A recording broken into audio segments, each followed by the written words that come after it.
The Senator from Washington. Madam President, are we in a quorum call? We are. I ask that the quorum call be dispensed with. Without objection. Madam President, I come to the floor to talk about export strategies, collaboration, and American principles. Madam President, no one likes to be left behind. I know somewhere people think there is this I win, you lose mentality. But what happened to let's grow the pie instead of just hoarding a few pieces that are left?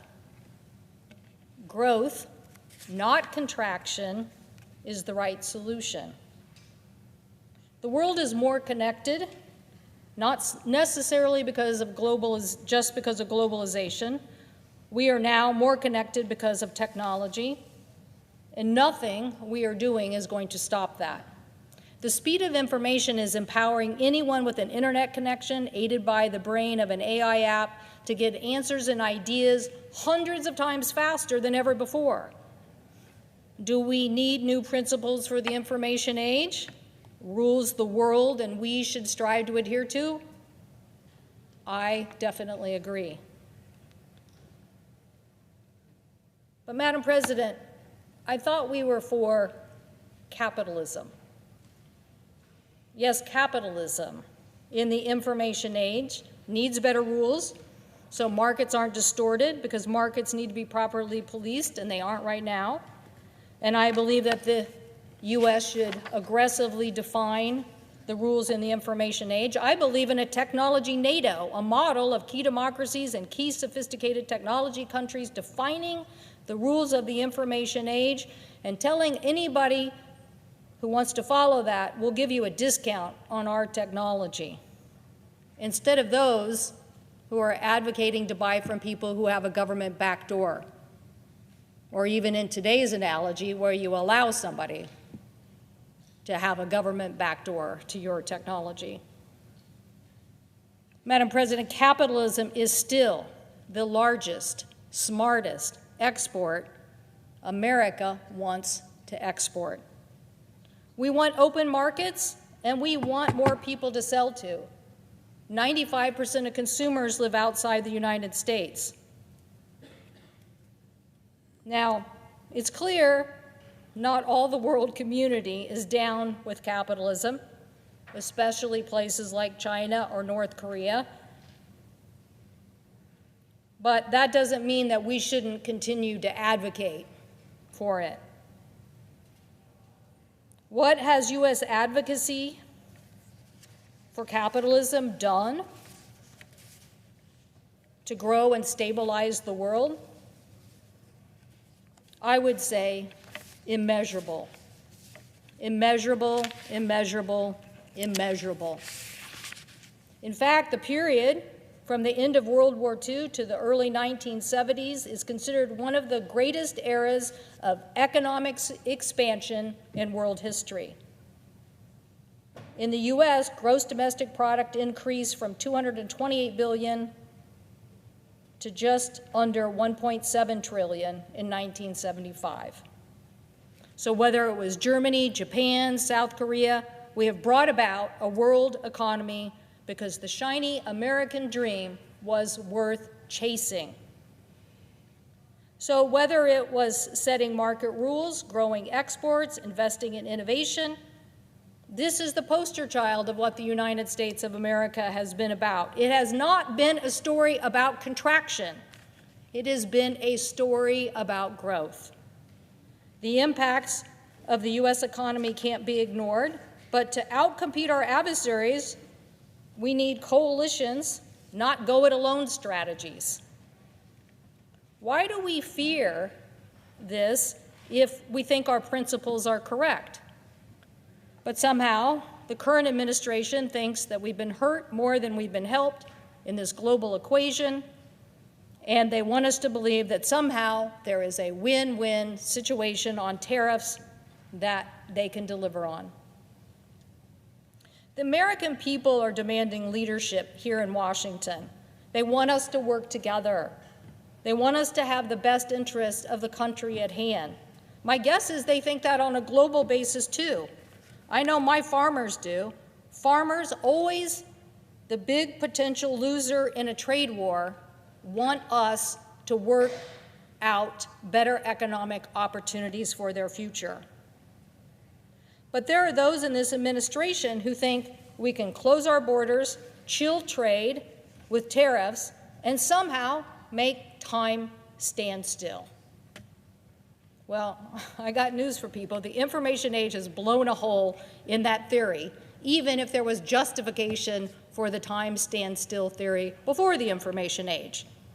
You just cannot drop anchor in the middle of this storm. You need to get to a stable harbor and create an opportunity for the future. And trade, Madam President, not only grows economic opportunity, it helps change culture. And there are some cultures that are worth affecting. It's better to have a job than be attracted to join a terrorist organization. It's better to create economic stability than fueling poverty and migration. And tariffs are a distortion of markets. Tariffs mean we disagree. It very rarely means the disagreement will be resolved quickly. It usually means people will retaliate, and the escalation of that retaliation will hurt consumers, so much so that eventually someone will blink. The payers in this dispute, though, are never the government leaders. No, it's the workers who lose their job. It's the family that pay higher cost. It's the community that lose their economic activity and tax revenue. And that is why it is so important in this day and age that we talk more about the 3 C's: collaboration, capacity building, and coalitions. Capacity building gives us the ability to accelerate innovation. Trust me, one thing I know about traveling my state, I'm sure it's true in other places too. Innovation is not only in the DNA of Americans, it is the history of our country. Whether electricity, aviation, or the internet, credit goes to the United States of America for innovation and inventing future economic opportunities, not just for us, but for the entire world. But now we are in an innovation race defined by AI and quantum, and according to the World Economic Forum, the United States generative AI may increase gross domestic product between $2 and $4 trillion per decade. Boston Consulting estimates that quantum computing could generate $850 billion in annual revenue by 2040. So are we going to focus on those things, winning the races, or are we going to allow a contraction that hurts everyone?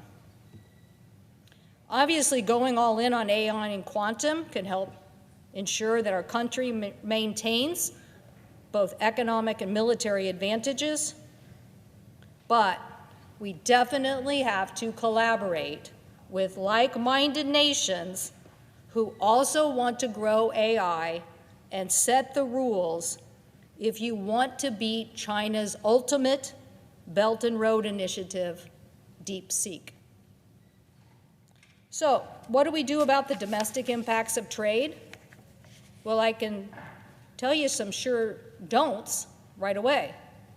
You don't abolish the Trade Adjustment Assistance Program designed to protect impacted workers from trade, which is what has happened with the other side of the aisle. We need to be intentionally upskilling workers to help them in impacted sectors. I have met and talked to so many Americans. They are smart, talented, hardworking, striving, and they only ask for one thing: opportunity. If you bet on them, they will do the rest. I often think, Mr. President, of 2 major shifts in workforce policy in the United States. World War II, where we didn't have a workforce and the women showed up in the factories and delivered production. And when the men returned from World War II and everybody wondered what the economy of the future would be, and we gave them the GI Bill, and they created it. So we don't cut workforce training. We invest in 2-year skill training programs at our high school. We make sure that we turn to apprenticeships. We return to the skilling of the jobs that are needed today. You also don't cut export programs like the State Trade Export Program, STEP, or the Export-Import Bank. But what do you do? Well, let's go back to those 3 C's: collaboration, coalition building, and capacity building. We will bring more high-wage manufacturing jobs back to the United States, fostering the investment landscape by continuing on the path of the CHIPS and Science Act and the bipartisan infrastructure bill. Those have put real investments in the United States of America and have started us on the path towards growing the middle class again. But we need to continue to invest in science. We need a robust R&D tax policy for inventors and manufacturers, and we need to help our manufacturers with capital investment, equipment modernizations to help them with their factories. I've seen this in places like Madison, Maine, or Longview, Washington, where we helped revitalize long-standing paper industry into new opportunities for the future. So how do we deal with China? Well, they aren't playing by the rule. They are manipulating and flooding markets. But I guarantee you that just a fear of China is not the answer.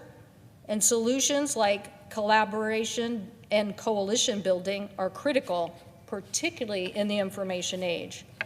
China does have the largest gross domestic product, about 19% of GDP. In the global economy, the U.S. represents about 15%. But if the United States works to create markets with like-minded partners like Japan, Europe, and the UK, and builds a coalition of like-minded democracies grounded in the rule of law, we can flip the script and have a market representing 34% of GDP. And if we take the next step and expand coalitions to include partners like Canada, South Korea, Australia, New Zealand, and India, then we're looking at a market that instead of China's 19% accounts for almost half, 47% of global GDP. So why aren't we focusing on that economic opportunity? A lot of people say, well, that's not the America of today. But I'm pretty sure Ben Franklin, about the time he was focusing on electricity, also went to France and helped build a coalition essential for the founding and continuation of our country. So don't tell me it's not in our DNA to do this. There is so much more we could and should do working with our allies. Obviously, I mentioned a few: research and development in artificial intelligence, commercializing quantum, scaling safe, affordable fusion technology. And there are many members of Congress who are working on these bipartisan ideas. But we have to remain competitive, and we cannot allow this debate about tariffs take us off our historical course as a nation. As I mentioned, we mapped out how to get investment in the United States of America, and now we need to follow that with the training and skilling of American workers. If the AFL-CIO president, Liz Schuler, and Microsoft president, Brad Smith, at a recent meeting in Seattle, agreed we need to train and skill 500,000 electricians for the United States, why can't we here agree and accelerate that? I'm not even sure we can agree on the acceleration of air traffic controllers, and we have every reason to get that done. Last week, I spoke about additional investments the United States needs to make in Panama, Latin America, and others to modernize bilateral agreements that help us counter China. And as I mentioned, I believe in an aggressive Exim Bank investment to counter China's Belt and Road Initiative. Free trade agreements are a way for us, not tariffs, to gain the leverage we want. South Asia could play an important role in this coalition building, particularly in the Indo-Pacific region. But I want us to go further. I want us to understand that U.S.-led negotiations in a Middle East free trade agreement to build on the momentum of a ceasefire in Gaza could further stabilize that region. That investments in other programs, and Mr. President, it's tragic that the administration fails to understand the important role USAID plays in capacity building. Mr. President, it is not a tariff-first approach world. It is an information age driven by rapid change where your partners, your friends, your supply chains, getting the innovation implemented and moving faster than your adversary is the key. How will we know that strategy works? Well, I suggest we will know when we're growing the middle class in the United States of America again. Mr. President, the bills we have passed in investing and allowing us to innovate faster are on their way to doing that. Let us not have a trade war disrupt that and dismantle what has been history after history lesson of economic success of this nation, fighting for open markets, capital opportunities, and investing in the ingenuity of America. I thank the President, and I yield the floor.